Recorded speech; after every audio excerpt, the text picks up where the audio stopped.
Hi, everyone. Before we get into this episode, I just wanted to give a quick disclaimer that this podcast was recorded on Thursday, October 24th, a week before an explosion at the home of Union Omaha defender Mechack Jerome. That explosion left Mechack, his wife, and his cousin in critical condition with life-threatening injuries. To help support their recovery, an online auction will be taking place with signed sports memorabilia up for grabs.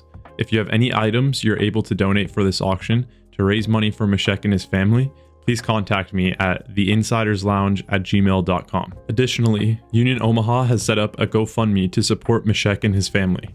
For more information and to participate in the auction or make a donation, please check the links in the description below. Thank you in advance and enjoy the rest of the episode.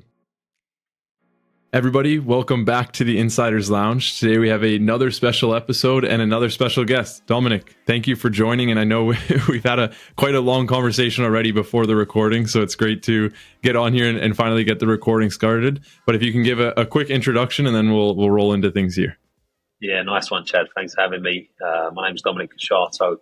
I'm the head coach at Union Omaha in USL League One. Brilliant. We always ask the earliest soccer memory, so I'd love to hear one of your first soccer memories that comes to mind when you think of it. Yeah, I've got two. My first memory of playing was at the sports centre in Wapping, in East London. So my best friends at school, Paul Kennedy and Stan Speckman, or Daniel Speckman, sorry, Stan was his dad. So Stan and Big Paul, their fathers, they started a team. They were window cleaners, and they started a team that played out of East London. So my first memory was playing on the AstroTurf over there, and I couldn't control the ball. I was putting my hands on it, and I remember Stan saying to me, "I'm going to chop your hands off if you keep doing that." I remember telling my mum I didn't want to go back because I was scared of Stan cutting my hands off.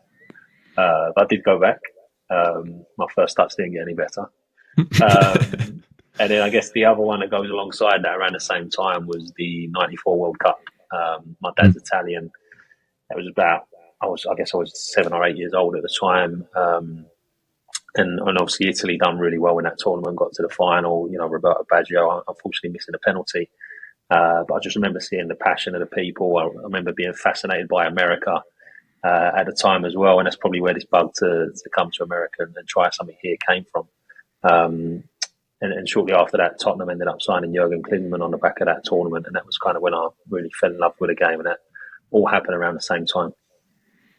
I want to get into your family and your background and your childhood growing up. I always find it such a fascinating story, especially for yourself. Obviously, born and raised in the UK, Italian background. There's a lot of different things going on there. So I'd love to hear, like, where are your parents from and what was your childhood like growing up? Yeah, I had a good childhood. I was football crazy from a young age. My mum is English. Her and her family are all from East London, and my dad was an Italian immigrant. My dad's side of the family are from a place called Pizzoferrato, which is in the Abruzzo in Italy, which is kind of near Pescara, in between Pescara and Rome. It's a small mountain village, which is really beautiful and snows a lot in the winter. But a great place to visit. So my parents were very different. My mum from a kind of very working class area in East London. My dad, obviously Italian, and you know, Italians and Brits are very different to begin with. So I guess I had a really kind of interesting upbringing from that side of things. And I guess for me, like I just fell in love with the game at a young age and just became obsessed with playing as much as I could. Became a Tottenham fan after Klinsmann signed for Tottenham after the '94 World Cup. And yeah, just most of my memories as a kid of playing football. We had a cage across the street from where I lived on a council estate, and we were playing the cage from 7 or 8 o'clock in the morning until 7 or 8 o'clock at night in school holidays. And my mum would have to come and drag me kicking and screaming to come and have lunch or dinner. So yeah, they're some of my best memories as a kid, and most of my best friends and people I grew up with are all something to do with football or soccer. Do you remember the vuvuzela from the 2010 World Cup? The like trumpet that the South Africans would blare in the stadiums when the noise would be crazy in there? Yeah. Do you remember that? So my friends and I, we would go and play footy all day. My parents would be calling us back. And when we heard the vuvuzela, my dad had a vuvuzela. And when we heard the vuvuzela, we knew. And you would hear it for kilometers because that thing is so loud and so annoying. And then eventually we'd be like, okay, fine, we got to go back. So we would go back home. And it reminds me of the same thing, sort of the cages or growing up playing in the park. I think that's where you gain your true passion for the game. Yeah. I've got some great memories. Just playing in the cage. Morning, daytime, and nighttime, and crazy stories as well that probably are not suitable for this podcast. But no, great times.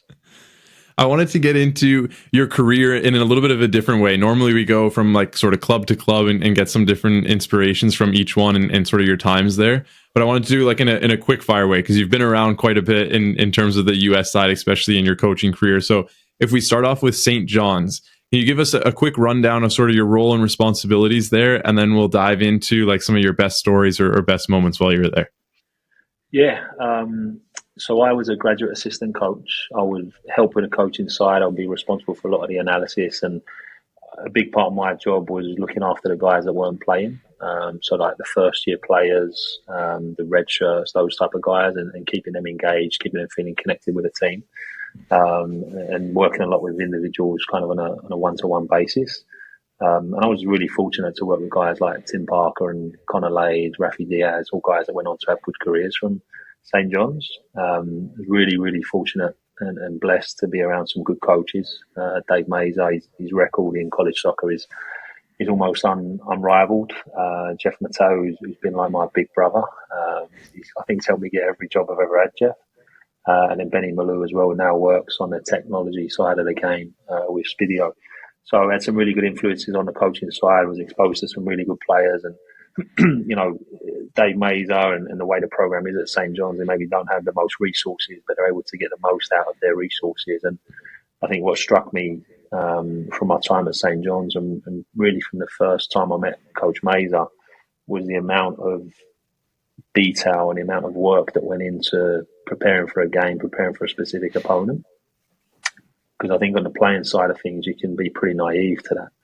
Up until that point, I never really considered coaching as a career. And then I get thrown into one of the most intense college soccer programs in the country. And the amount of games that we watched, the amount of preparation that would go into each training session was on another level that I'd never seen before. I've been around some pretty good coaches in the past. So that really was my first introduction into, I guess, kind of high-level coaching.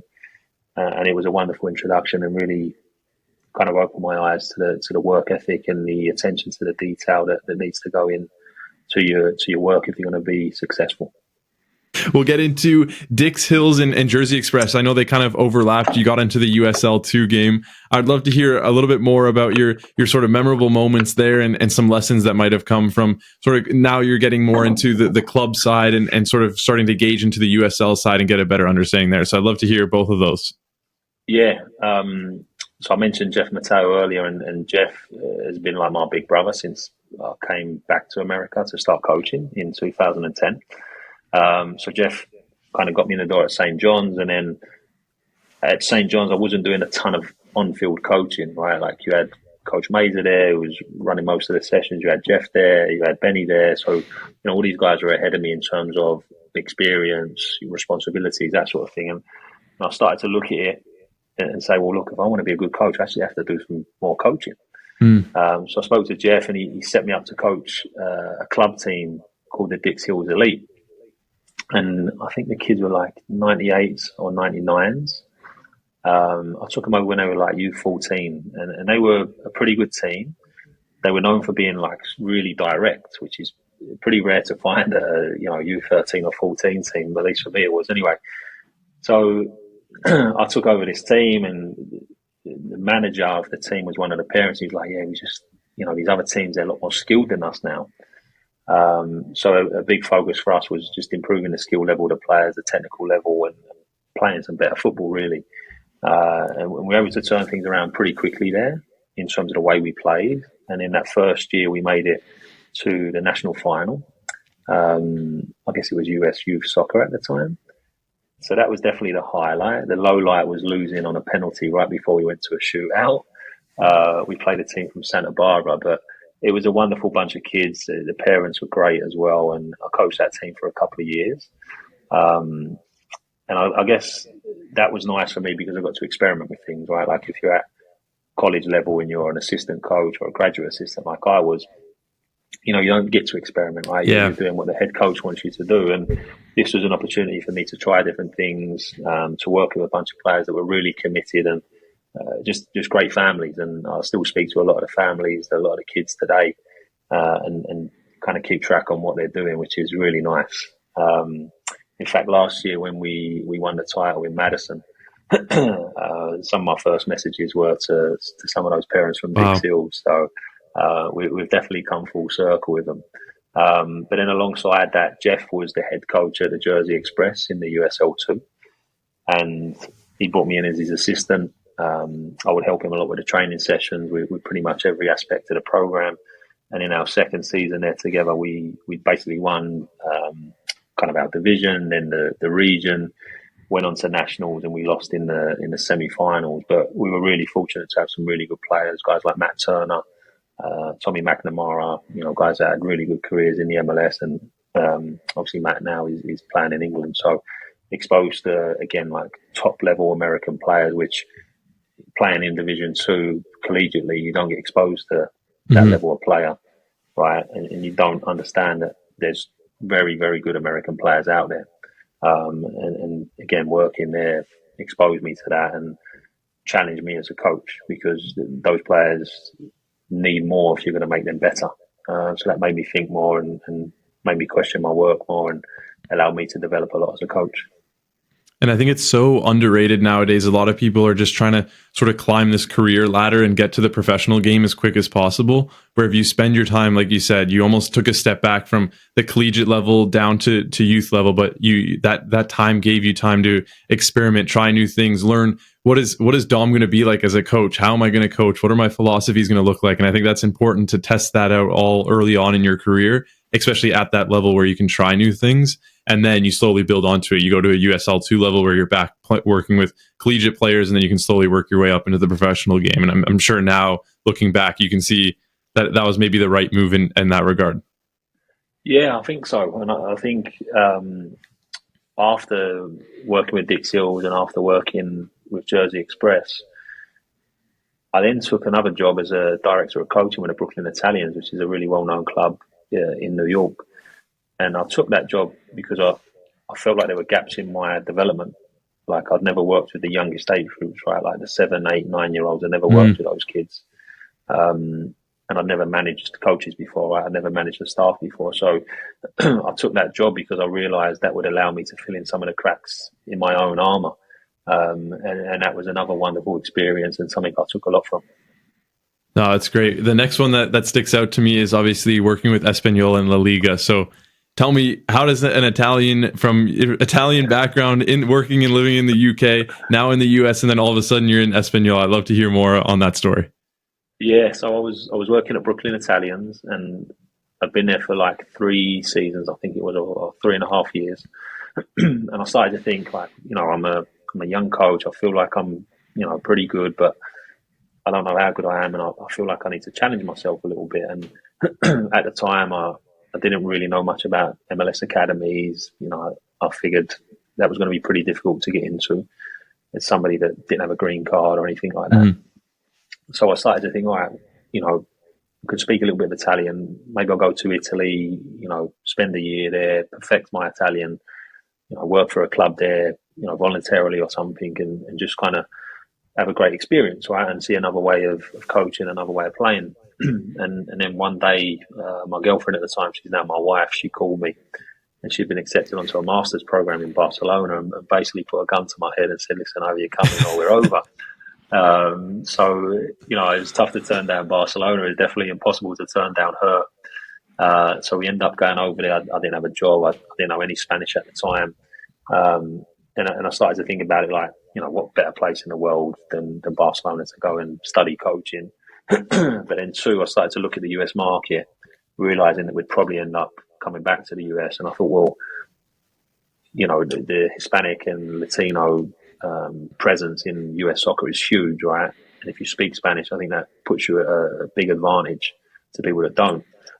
So I thought there was a lot of good that can come from it. I'd also always really admired Spanish football, loved watching the Spanish national team in the heyday, back in 2008 and onwards when they were winning the Euros and the World Cups.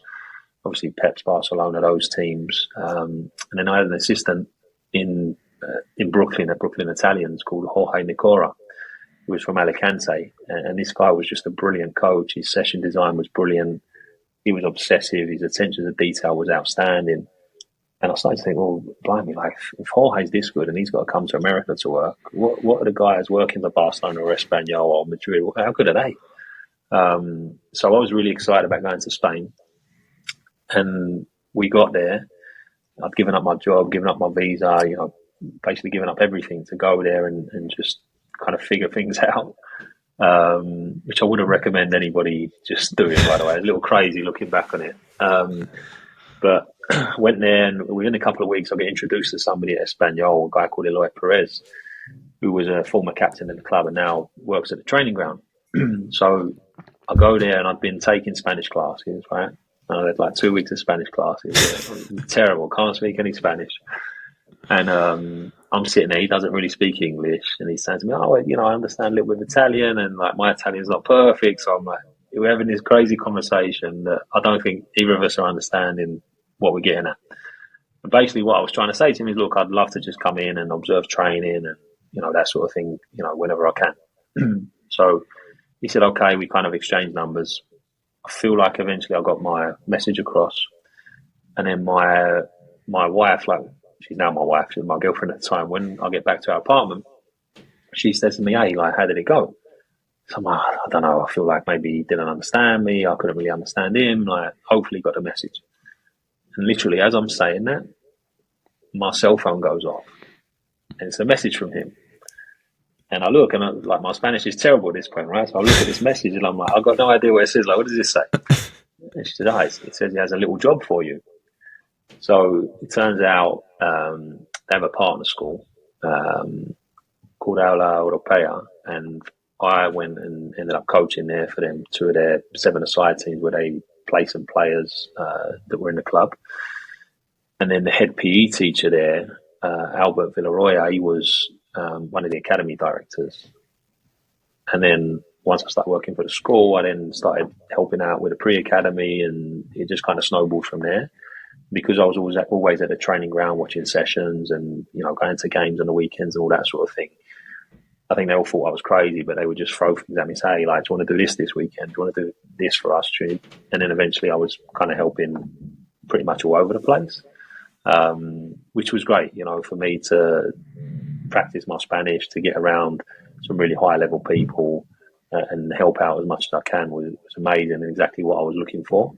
And it ended up being more than I ever dreamed it could be. So it was a wonderful experience, 2 of the best years of my life. And I think probably the biggest thing to come out of it, obviously now I can speak Spanish, which is great, and really helpful. But I think it gave me a lot of confidence, because I think going into the experience, I was maybe doubting myself about, you're working with Brooklyn Italians. Are you really that good? There's all these other coaches out there. And I saw the stuff that people were doing at Espanyol and at Barcelona and places like that. And I'm like, oh, they're not doing things that differently to how I'm doing it back in Brooklyn. So it gave me a lot of confidence that I was on the right track and, a lot of belief in myself. And then you ended up becoming one of them. And so it sort of, I'm sure, ensured that confidence in you that, now I actually work for one of those clubs that I sort of aspired to be like or coach like. Yeah. And it's not like I was a full-time employee or working with the top academy team or anything like that. But I think sometimes when you get into that environment, you start to think, it's actually not that different. Just the players are better and the level of coaching overall is better. You've got better facilities and more resources and that sort of thing.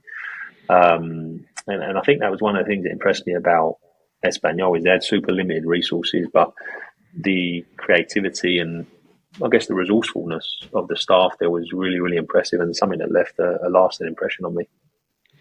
then you head back to the US, you start working with the Cosmos, and then a little bit down the line also with El Paso. So if you want to get into, I'd love to hear the journey back. Obviously your girlfriend moved back, so you had to follow her back, and then you found out you're starting to work with New York and so on. So let's get into sort of that journey back over the Atlantic. Yeah, we got married. Before we left Spain, we got married and ended up coming back to the US. I knew Carlos Mendez a little bit. He was the captain of the Cosmos when I was at Brooklyn Italians. And they had an unbelievable team. Like Raul was there, Marcos Senna was there, and I would go and watch their training sessions when Gio Savarese was in charge.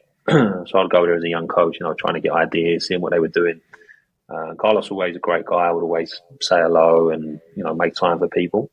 And I was coaching Brooklyn's men's team that played against the Cosmos on a few occasions. And I think we'd always done okay against them. We knocked them out of the Open Cup on one occasion, actually. And Carlos had moved into the coaching side when Gio left. And he approached me about coming to be his assistant after his assistant took another position. So for me, it was amazing. I'd seen the Cosmos up close and personal. Heard about the legend of the Cosmos from back in the ASL days when they were first there and had Pele and all these other guys, Beckenbauer.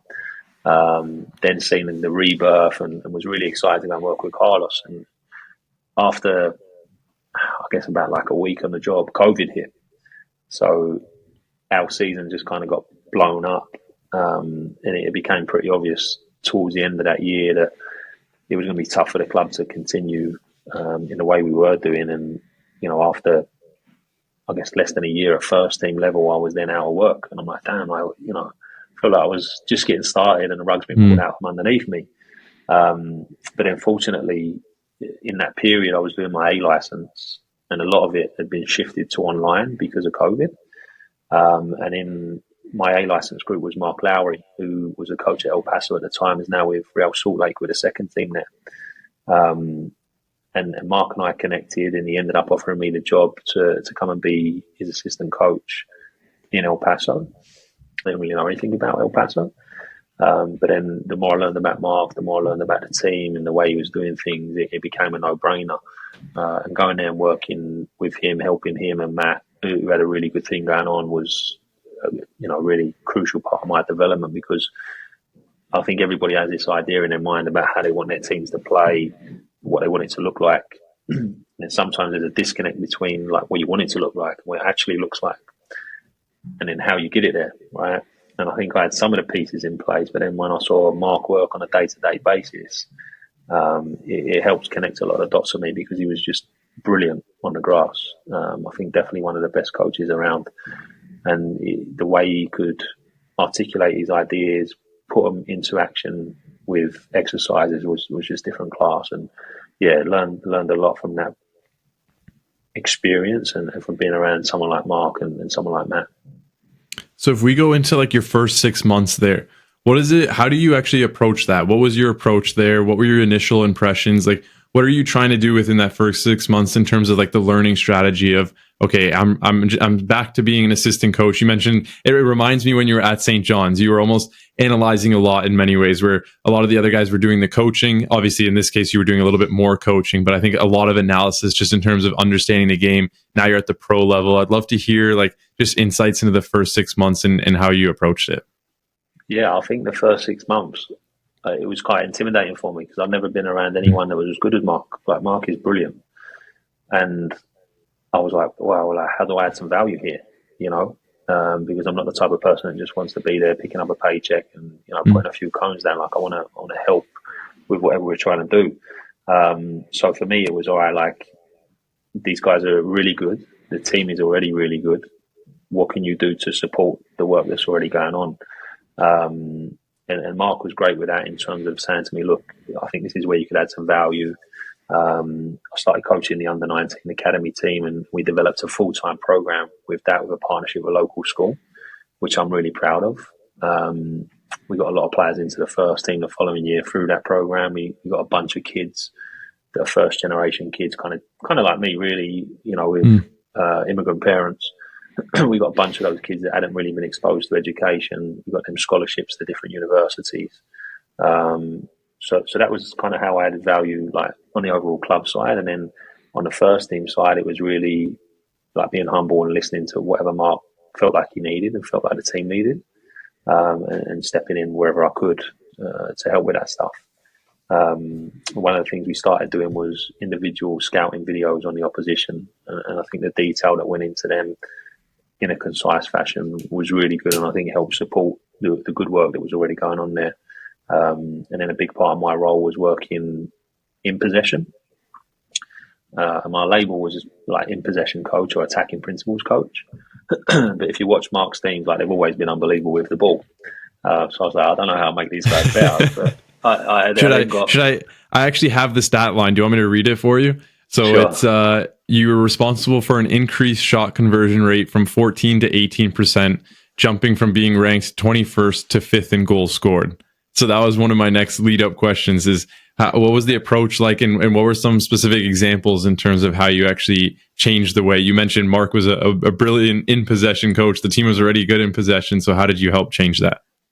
Yeah, I think it'd be a little arrogant of me to say I was like fully responsible for it.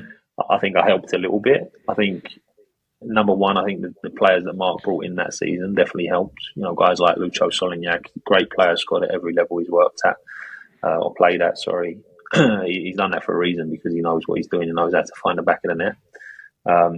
But I started to think about that, right? Because Mark's teams have been known for dominating games. I don't want to take credit for this because of his Mark's work in El Paso, but I started to think a little bit more about how a goal scored at this level, and that was something that I think Mark was really good at. Is breaking down, right, this is how goals are scored, so this is what we need to be good at without the ball, this is what we need to be good at with the ball. And I think having a guy like Lucho, right, having Aaron Gomez, who I now have with me in Omaha, makes it a lot easier to score goals, right? But then I think in my mind, kind of the wheels started turning in. All right, like what type of exercises do you need to design to make your team more efficient in front of goal? What type of chances are we creating? Okay, we're creating these type of chances. We're playing this type of opponent. This is what they need to do this week. And I think being around Mark, being around like quality players like Lucho, Aaron, Leandro Carrillo, these guys that have scored goals all their career, tapping into them as well, like asking them what they feel like they needed. Yeah, that was huge. So I think a lot of the time as coaches, you talk about other coaches you learn from, but you can learn just as much or more from the players that you work with if you're willing to listen to them. Because these guys like Lucho, Leandro, these guys have played at a level way higher than I ever played at, right? And I wasn't even a forward, so it was like, well, what can I learn from them? And I think speaking to them allowed me to get a little bit of an insight into what they needed and tailor things for them, which I think helped a little bit in terms of scoring a few more goals. And I think Mark has to take the credit for that and the players have to take the credit for that. It reminds me, we were just discussing Ian Graham, and a lot of his work is just constantly scrutinizing his own work. So he would grab a video analyst or a scout or someone that didn't really have a direct relation to what he was doing in the data department, and he would ask them a ton of questions. What am I doing wrong? Or he would look back at old pieces of work that he had looked at and looked at it in a new light or a new vision, and then he would just constantly update. He would never just be satisfied with what his data was giving him. He would constantly be asking questions, and I think for Mark's example, bringing you on board there, again, it gives a third person point of view, a new person's point of view, and you bring in a totally different experience to maybe the other coaches that were there, and then bringing in the player's point of view. And the more input you get and the better that you can strategize and amalgamate that together, I think the beautiful product at the end of the day, like I just read the stat line, that starts to come into play and it gets implemented. Yeah, 100%. 100%. I definitely agree with that. I'll read the second line. You were ranked first in number of passes and pass completion percentage across the 34-team league. Again, that leads to what you were saying there. So if you have any other insight in terms of, you mentioned in possession leading to shots and how that relates to that, I would love to hear more. Yeah, I think like Mark's got to take the credit for that. I think Mark's teams have dominated the ball, since his days in Jacksonville when he first became a head coach. I think that's down to Mark and down to the quality of the players that were there. You guys like Yuma, guys like Richie Ryan. Yuma played in La Liga, Richie played in the Premier League. Mechack, Jerome, who I've also got now in Omaha with me, is one of the best passers I've ever seen. But yeah, I think a lot of it was down to Mark, his vision of how he wanted the game to be played, his ability to articulate that in a really clear and concise fashion, which had a massive impact on me. And then his ability to take those ideas and that vision and deliver them on the grass in a way that was really interesting, engaging, and exciting for the players. It was a different class.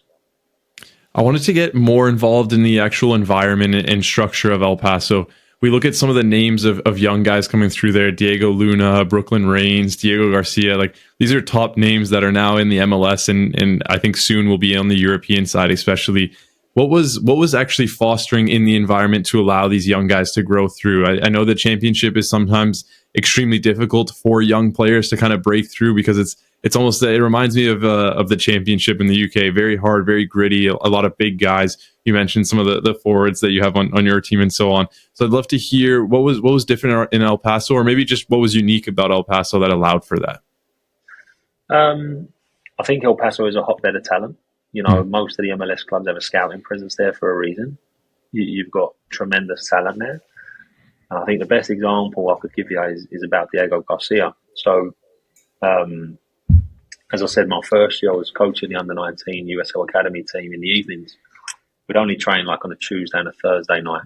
And this one particular Tuesday or Thursday, we're short on a couple of guys.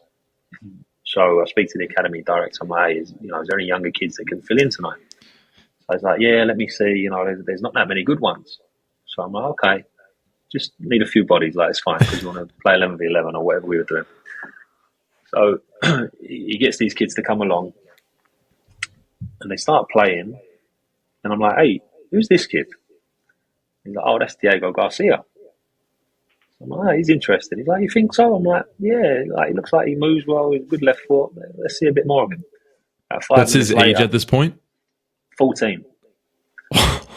And he's training with kids that are like training with the first team every day. Most of them are 17, 18, 19 years of age, right? And he's 14. And he's like this skinny. And about 5 minutes go by, and he comes over again, the academy director.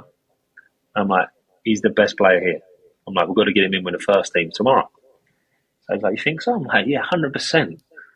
So then at the end of the training session, like, we're playing a game at this point, and Diego gets elbowed. And he's running around, and like, you can see he's in pain. So we call him over, and his lip had basically like split off his face, like half his lip was hanging off. And he just wanted to keep playing. So he brought him off, told him he had to go to the hospital and get stitched up. And then the following week, we had him train with the first team. And like I said, he was 14 at the time. And we had, a pretty big, experienced team. And two of the biggest, strongest players on the team, who I won't name, just to protect them a little bit. Yeah. They kind of go shoulder to shoulder with Diego while he's trying to dribble him. And he just knocks both of them off the ball. And this kid is, the skinniest kid you've ever seen. And I'm there like, I think we have a real player on our hands here. So, fast forward a couple of months, Mark gives Diego his debut when he's 15. He gets called into the US, I think, under-17 national team camp, signs for North Texas and the FC Dallas organisation. And, yeah, it's great to see his progress, and I hope he continues to elevate and develop in the way that he has. I want to ask what brings you joy. I see you smiling throughout that whole conversation, and I think as a coach, everyone sort of has a different, a unique approach to like what actually brings them the most joy out of their field and what they do. So I'd love to hear what brings you the most joy. What are the stories or the experiences that you have that just cheer you up in a different way, especially from the coaching side? Yeah, I think you can kind of put it into two buckets, right? I think the first bucket is probably the relationship side. You look at a kid like Diego that we kind of found on the street, basically. And now I think he's doing great things in North Texas. You then look at maybe some of the other kids in El Paso who went and got a college degree, right, and maybe changing the whole landscape for their family because they've gone and got themselves an education. I think you look at those type of relationships and some of the things you're able to do and help people with on their journey in life. I think that's really gratifying, right? And I think that's way more important than the football side of things. If you were to look at the other bucket, which is the football side of things, I don't think there's anything better than seeing your ideas come to life or seeing an individual player improve, in an area that you've been helping them with. So I think they're the things that bring me joy on a daily basis. And yeah, the relationships are massive, right? Like, ultimately, it's a people business. So when you see young players or young people having success or fulfilling their dreams, it's a wonderful feeling to know that you've helped them a little bit to get there. We recently interviewed Bingy Lara. He's the head of academy recruitment at Seattle Sounders, and he called the players that weren't necessarily, that didn't go on to become professional footballers. He called them professionals in whatever field they went on to. So professional students or professional workers within society. Someone might become a plumber or whatever that is and start their own business. And he said that's what drew his passion from him. And I think it's the same for you, where you just see a play. You almost want to remove that title as a player, and they're a human being at the end of the day, right? And seeing them go on to thrive and build their own life for themselves, I think that's what's the beautiful game, I guess you could call it. Yeah, it's funny, right? Because someone like Diego Luna, who's for sure one of the most talented players I've ever worked with. Like, did Diego really need me, or was he going to get there on his own? Right? Did he really need anyone? Like, not really. He probably needed Mark to give him a chance at first team level when he did.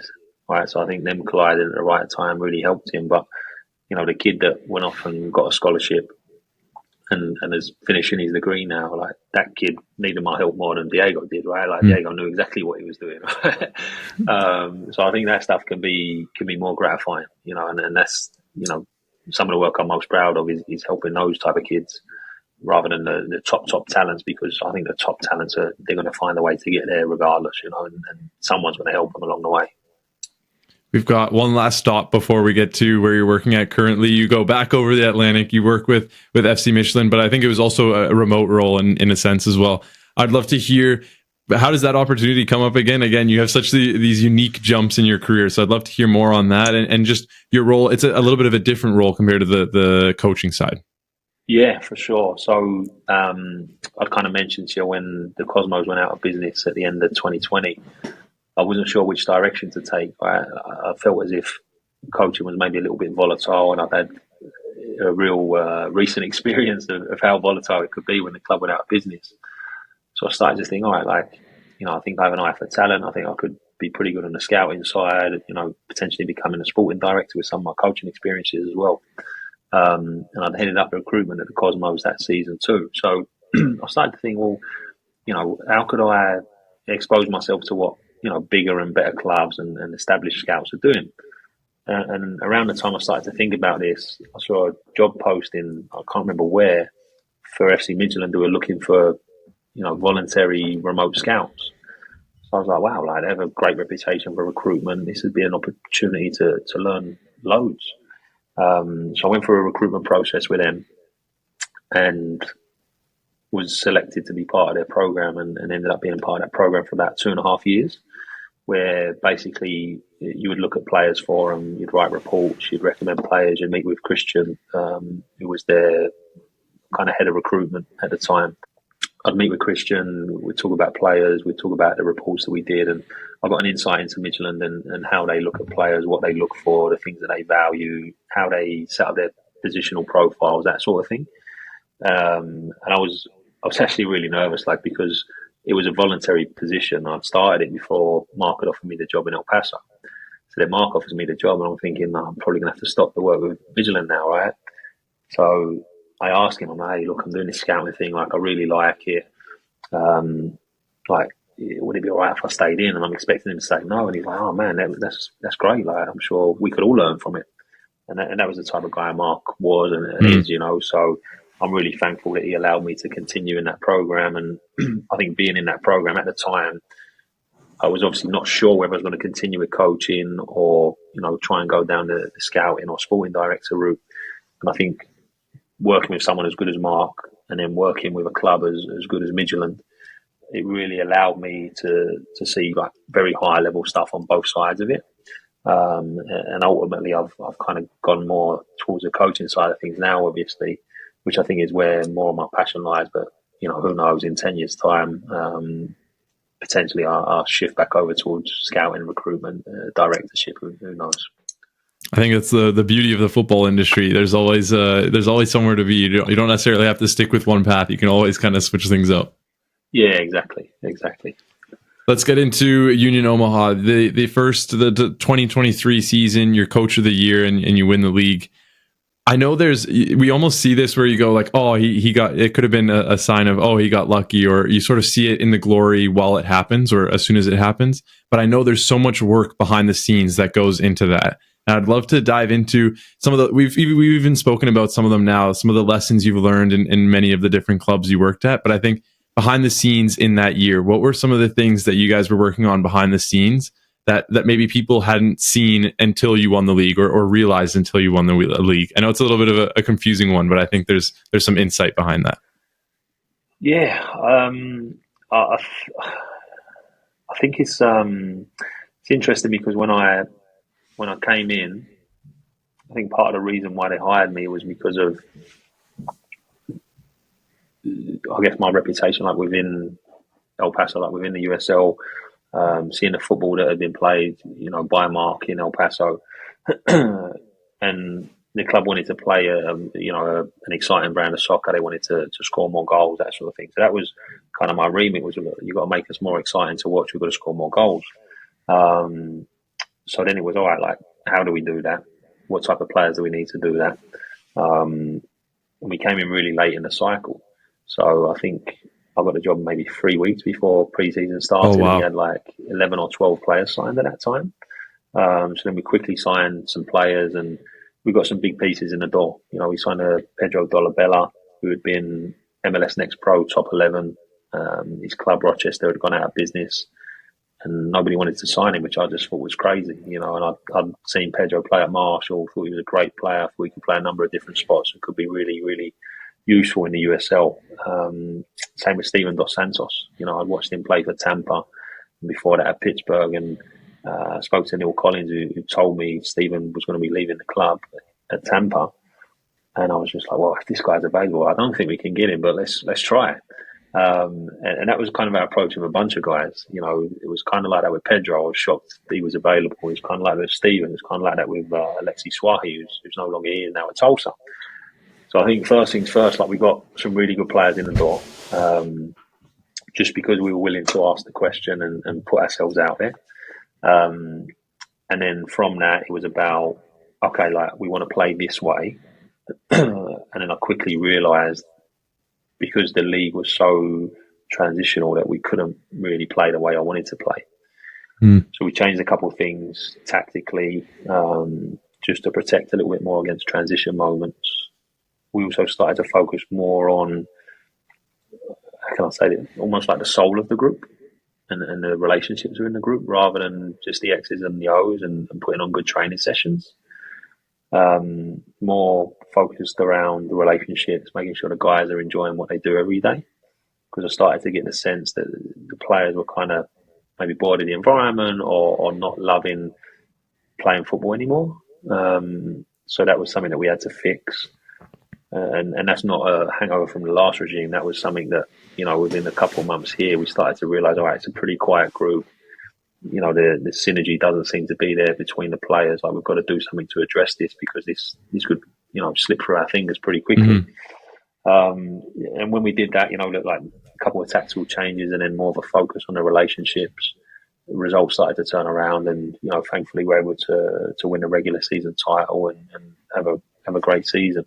So that's kind of how we did it. It wasn't smooth sailing by any means. It was a period where we went 7 games without a win, which for me as a first year head coach was really challenging and caused me a lot of stress and asked a lot of questions of myself in that period. But I think going through that allowed me to realise, with all the self-reflection and questions that were going on in my own head, well, I believe in the way we're working, we're just not getting the results. And eventually I thought that those two things would match up, and thankfully they did. When you mentioned self-reflection there, I want to dive into that a little bit more. What are the questions that you're actually asking yourself? Like, I know you say you sort of like implemented a plan and you have to believe in yourself and just stick in it. But obviously you have the owner's influence, you have other people within the club that have a bit of influence on your position as a coach. So there's a fine line between sometimes they say, hey, the time's run out. So how do you continue to just stick in and believe in what you've decided is the plan to move forward? Yeah, I mean, it's tough to do that, right? Like, as a first year head coach that has no real reference points, like, it was tough for me to do it. I had no history that I could fall back on and say to Peter, the GMA, like, listen, like, this is what I've done, because I've done nothing, right? So it was difficult, and like I said, like, we did tweak one or two things, but the playing style stayed the same. It was more just protecting ourselves through the middle of the pitch a little bit more. And I've got to say, like, I think some owners in that period when results weren't going well for a first year head coach that had just been appointed after a really successful 3 years with another coach, they'll probably be saying, all right, like, we've made a mistake here, you know, we better start looking for somebody else. But I think I've got some of the best owners in the game here with Gary Green and Larry Battelle and the rest of the group. And, you know, they may have doubted me behind the scenes, but to me, they was always very encouraging and telling me they had my back, which was great. And Peter Marlett, who you know now, is heading up the operation in Buffalo. Peter was really supportive, had been through difficult seasons in the past, and he always had my back as well. So I think when you've got supportive people around you who have perspective, who, you know, trust you and trust your processes, it makes it a lot easier for the coach to say, all right, I believe in what we're doing. If you don't have that support from above, I can imagine it must be really, really tough. And I know a lot of coaches get put into that position. I have a lot of sympathy for those guys. You had 5 players after that season move on to the USL Championship. We spoke about your time with FC Midtjylland and how you were learning sort of the recruitment process and what that takes. But you also mentioned you had a very limited amount of time to actually sign players before that season. What did it take in terms of the more personable coaching? We kind of mentioned the difference between barking or sort of having a voice on the field versus just one-on-one coaching. What did it take with those players to move them on? Like you said, you saw something in them that maybe no one else saw. So what did it take within that sort of the span of the season to then move them on to the USL Championship and higher levels? Yeah, look, I think they're good players first and foremost. I don't think, you know, I came in and waved a magic wand and all of a sudden they were ready to make the step up. I think someone like JP Skiers had been one of the best midfielders in League One since he started playing here. And I think was due a move up. I think if his contract was up before I came in, he would have been gone before I came in. So I'm not going to try and take credit for that. I think guys like Alexi Swahi, you know, slipped through the net a little bit. We were able to get Alexi, you know, I think because other teams maybe overlooked him. And then he had a good season with us, wins the league, I think was named to one of the all-league teams at the end of the year. And people were realising, all right, like, this is a guy that has won the USL Championship, has played for Louisville, has played for New Mexico, you know, respected clubs. He can definitely still do a job in the USL Championship, and he's proven that this year with Tulsa. I think it's the players having the quality and that quality finally being recognised and coincided with circumstances around their contracts and all the rest of it.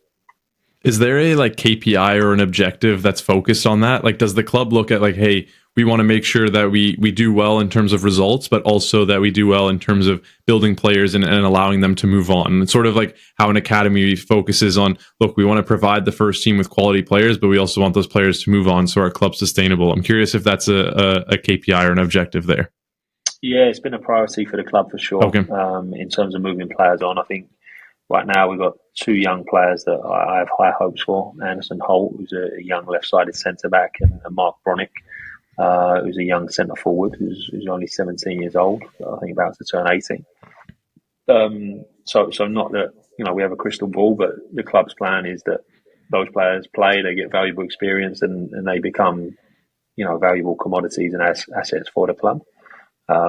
Before I came in, the club had a great track record of selling players and making a profit as well. So, no, it's definitely part of the club's model and something they want to continue.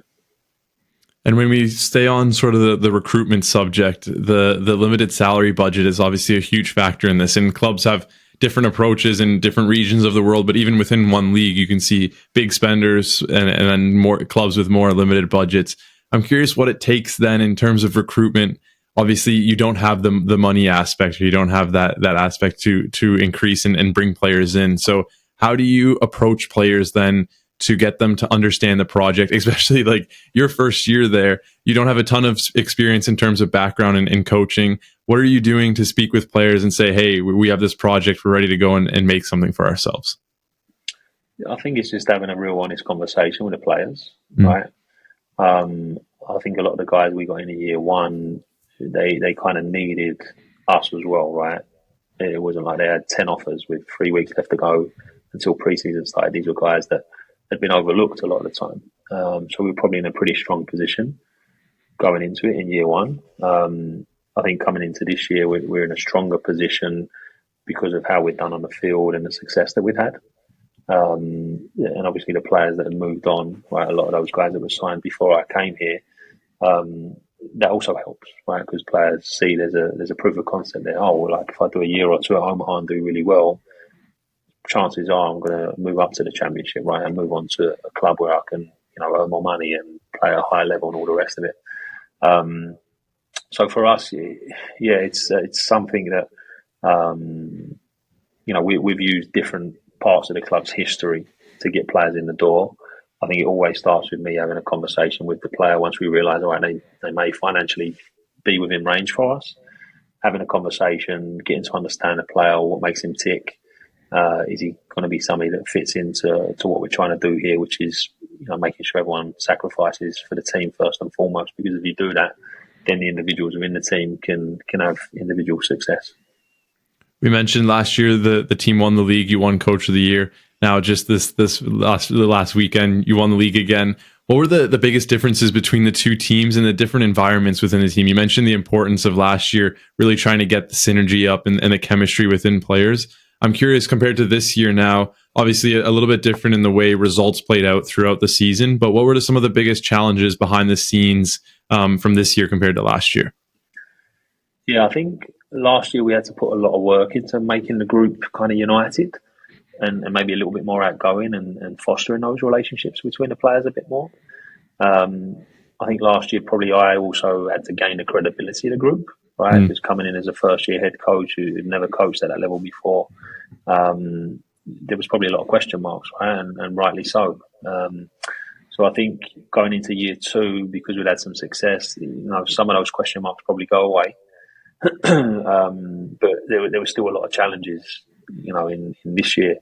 I think halfway through the season, one of our best players, maybe the best player to ever play in League One, or one of the best players to play in League One, PC, comes to me. I think we were top of the league at the time, cruising. And he says to me, hey, I've had an opportunity to start my coaching career. And I'm thinking he's going to say to me, I'm going to do it at the end of the season and not be here next year. And he says, I'm actually going to start in a month. And I'm like, oh, wow. So then we have to manage that, right? And the team definitely dropped off a little bit then and suffered a little bit in that moment. But again, I think we recruited well. We brought in two players. We brought in Max Schneider on loan from Indy, who's really helped us. And we brought in Charlie Ostrom, who's a left wing back. We've been playing in New Zealand, was with Chicago Fire's second team last season, the season before. And these are guys we were trying to get in the off season. We ended up choosing somewhere else, but then became available during the season. I think part of our recruitment process is, if someone turns us down, not taking it personally. Right? Always realising that it's a professional decision. He thinks that's better for him right now. Let's see if he still thinks that in 6 months' time, or in a year's time, or whatever it may be. Not letting our ego get hurt, or taking it as if, he rejected me. I don't want to work with this guy, right? Like, no, he's still a good player. We're interested in him for a reason. If circumstances dictate that it makes sense to bring him in and he's open to coming in the future, then why not? We've got two last quick fire questions, then we'll wrap things up. What is one vital part of your daily routine to make it as successful as possible? I know some people have like an ice bath or something. There's something that's unique about your routine. Not. Nothing? I'm definitely not getting the ice bath now. Probably, like, my routine has gone out the window since my son was born 7 months ago. Understandable. So I'd probably say spending time with him. That's really means the world to me, and has changed my perspective on things. So, yeah, I think giving him a kiss and a cuddle in the morning before I leave, and then playing with him when I get home at night is probably the highlight of my day. Everyone says that. Every father says as soon as their kid comes into life, it just changes it for the good. But it definitely does bring a lot of change. It does, yeah. It's brilliant. It's a real blessing. I definitely sleep less than I did before, but it's yeah, it's a real blessing, man. I feel really fortunate to be in that position. And the last one here, if you could sit down for dinner with one person, dead or alive, from any sort of universe, doesn't necessarily have to be football, who would it be and why? Yeah, that's a great question. I've answered this question before, like, with friends and things like that, and I've always said Maradona, just because, what a player, what a story, all the off the field stuff. But I guess there's so much out there now about Maradona that you probably know a lot of his story, right? Yeah. So if I was to pick somebody different, I'd probably say my grandfather on my mum's side, because I never really got to know him. He passed away when I was a kid. So yeah, I'd love to sit down with him and learn a little bit about his life and see what he was all about.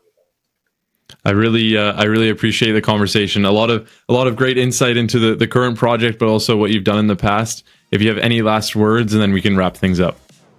No, I've enjoyed chatting with you, Chad. It's been a pleasure. Thanks for having me on, and I look forward to chatting again soon. Appreciate it. Talk soon. Top man.